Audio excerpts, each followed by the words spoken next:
നമസ്കാരം. ഇതിപ്പോൾ രണ്ടാമത്തെ പ്രാവശ്യം തോന്നുന്നു ഞാൻ ലുലുവിലൊരു ഫംഗ്ഷനായിട്ട് വരുന്നത്. കഴിഞ്ഞ് നമ്മുടെ എൻ്റെ അനിയൻ്റെ ഷൂട്ടിങ്ങിന് നടക്കുമ്പോൾ തന്നെ, ഈ പടം നടക്കുമ്പോൾ ശ്രീ ജഗതി ശ്രീകുമാറുമൊത്ത് ഞാൻ ഒരു സിനിമയുടെ പൂജയ്ക്ക് വന്നിരുന്നു. അപ്പം ഞാൻ മുമ്പൊക്കെ പടം ചെയ്യുന്ന കാലത്ത് ആദ്യം പൂജയിടും, എന്നിട്ട് മ്യൂസിക് റെക്കോർഡ് ചെയ്യും. അത് കഴിഞ്ഞാൽ ചിലപ്പോൾ അന്ന് തന്നെ ഷൂട്ട് തുടങ്ങും വേറൊരു ഭാഗത്ത്.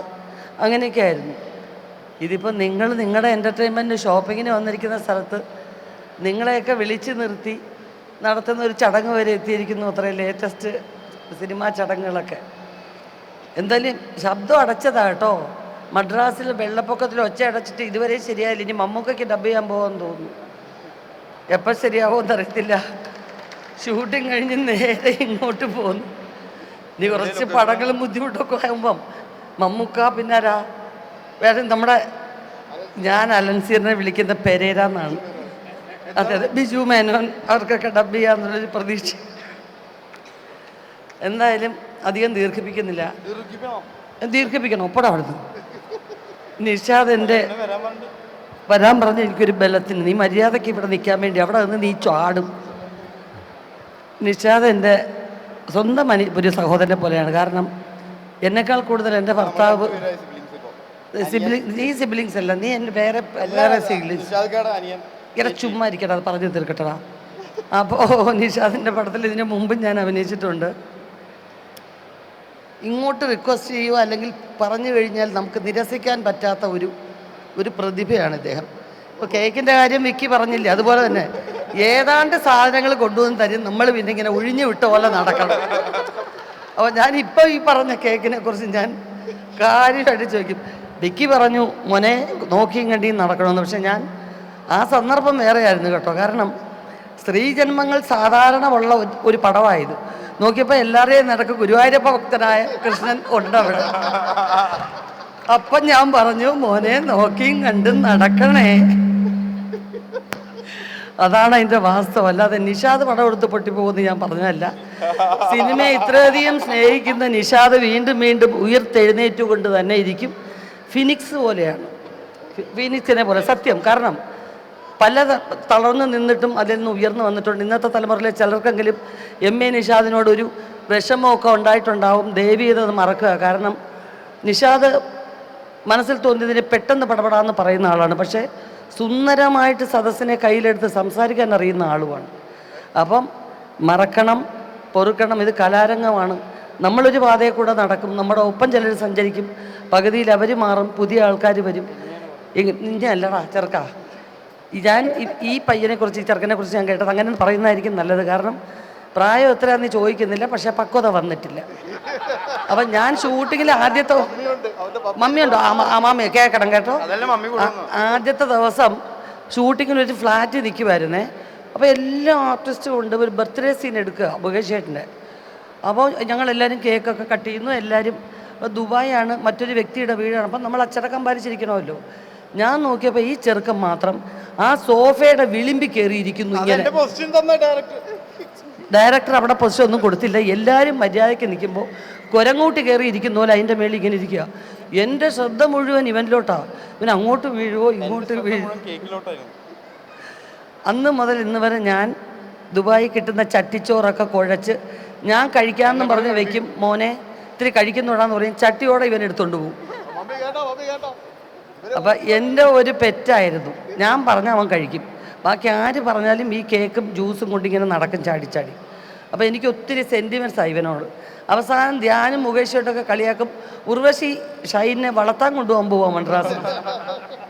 കാരണം എൻ്റെ മോനും ഇതിനും തമ്മിൽ വലിയ വ്യത്യാസമില്ല. ചേഷ്ടകളൊക്കെ കാണുമ്പോഴേ അവൻ കുറച്ചുകൂടെ, അവന് 9 വയസ്സായി, അവൻ കുറച്ചുകൂടെ അച്ചടക്കം ഉണ്ട്. ആ ഒരു വ്യത്യാസമേ ഉള്ളൂ. ഒരു ചെറിയ അച്ചടക്കം അവനുണ്ട്. ഇത് കുറച്ച് വൈറ്റ് ക്ലബ്ബിൽ വന്നു അവന്. എന്തായാലും എനിക്ക് അവിടെ ചെന്നെത്തേണ്ട കേട്ടോ, കൊട്ടാരക്കര ചെന്നെത്തേണ്ടതാണ്. അതുകൊണ്ട് എനിക്ക് എല്ലാവരെയും ഇപ്പം എനിക്ക് ഇഷ്ടമുള്ളവരാണ് എല്ലാവരും ഇരിക്കുന്ന. ഓരോരുത്തരെയും പേരെടുത്ത് പറയുന്നില്ല. എല്ലാവരുമായിട്ടും കുറേ നാളിന് ശേഷം സന്തോഷമായിട്ടൊരു പടം വർക്ക് ചെയ്തു. പിന്നെ സിനിമ നിരന്തരമായി ചെയ്യണം, തുടർച്ചയായി ചെയ്യണമെന്ന് ആഗ്രഹിക്കുന്ന ഒരു പയ്യനാണ് വിക്കി. അപ്പോൾ ഇനിയും ധാരാളം ചിത്രങ്ങൾ അദ്ദേഹം ചെയ്യട്ടെ. ഒരുപാട് പേര് സിനിമയിൽ കഴിവുള്ളവർക്ക് അവസരങ്ങൾ കൊടുക്കട്ടെ. ധാരാളം പേര് പുതുമുഖങ്ങൾ വരട്ടെ. അപ്പോൾ നിഷാദിന് എപ്പോൾ എങ്ങനെ ഒരു സപ്പോർട്ട് കൊടുത്തോ അതുപോലെ സപ്പോർട്ട് ആവശ്യമുള്ള ഒരുപാട് പേരുണ്ട്. അവരൊക്കെ വിക്കിയുടെ പ്രൊഡക്ഷനിലേക്ക് വരട്ടെ. പുതിയ പുതിയ സിനിമകളുടെ പ്ലാനിങ്ങിലാണ്. എല്ലാം കൊണ്ടും ഞാൻ റിക്വസ്റ്റ് ചെയ്യുന്നില്ല കേട്ടോ. കഴിഞ്ഞൊരു പടത്തോടു കൂടി ഞാൻ ഈ റിക്വസ്റ്റിംഗ് വിട്ടു. നല്ല പടമാണേ, കാണാൻ വരണേ, നല്ല പടമാണ്. അതൊക്കെ നിങ്ങൾ തീരുമാനിക്കുക. കാരണം ബുദ്ധി ഉണ്ടാക്കാം, നമുക്ക് ഉർവശിയുടെ സിനിമയോട് കുറച്ച് ബുദ്ധി ഉണ്ടാക്കാം, വരൂ എന്നും പറഞ്ഞ് ആരും ഒരു തിയേറ്ററിൽ പോകാൻ പോകുന്നില്ല. നിങ്ങളുടെ സമയം പോകാനാണ് വരുന്നത്.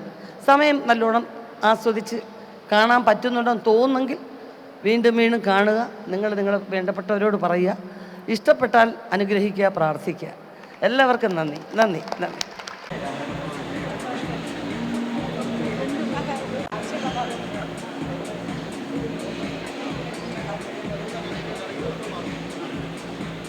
ഒരു ഫോട്ടോ ഓഫ് ഇത്രയും പേര് തിരുവനന്തപുരമേ എന്ന പാട്ടിൻ്റെ ഭാഗവും ഈ സിനിമയുടെ ഭാഗവുമായിട്ടാണ് ഇത്രയും ആർട്ടിസ്റ്റും ഇത്രയും ടെക്നീഷ്യൻസും സപ്പോർട്ട് ചെയ്യാന് ഉർവശി ചേച്ചിയുടെ സാന്നിധ്യത്തിൽ, അതേപോലെ ഉർവശി ചേച്ചിയുടെ നമ്മൾ ഈ പാട്ട് ഇന്നിവിടെ ലോഞ്ച് ചെയ്യും.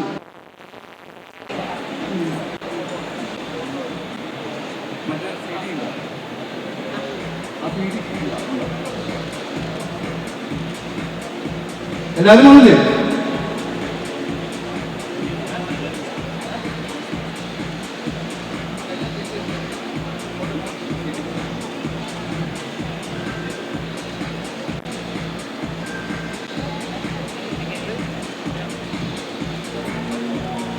Thank you so much artist.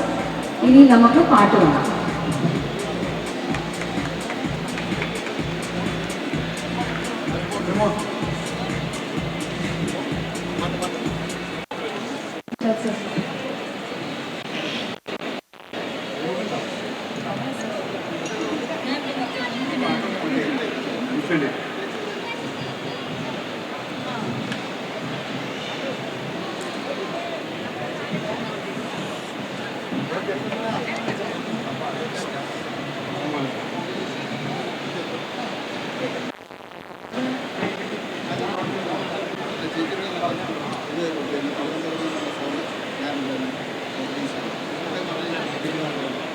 Iyer in Dubai സിനിമയിലെ അയ്യർ കണ്ടൽ ദുബായ്, അയ്യർ ഇൻ ദുബായ് അതെല്ലാം മാറിയിട്ടിപ്പം അയ്യർ അറേബ്യ മാറ്റിയിരിക്കുന്നത്. ഇതിൻ്റെ ഒരു പാട്ട് നിങ്ങൾക്ക് വേണ്ടിയിട്ട് ഞാൻ വാക്കാൽ ഔപചാരികമായിട്ട് റിലീസ് ചെയ്തു. പാട്ട് നിങ്ങൾ കാണുക. ഞാൻ പിന്നെ നിങ്ങളോടൊപ്പം സ്ക്രീനിൽ കാണും. Thank you so much.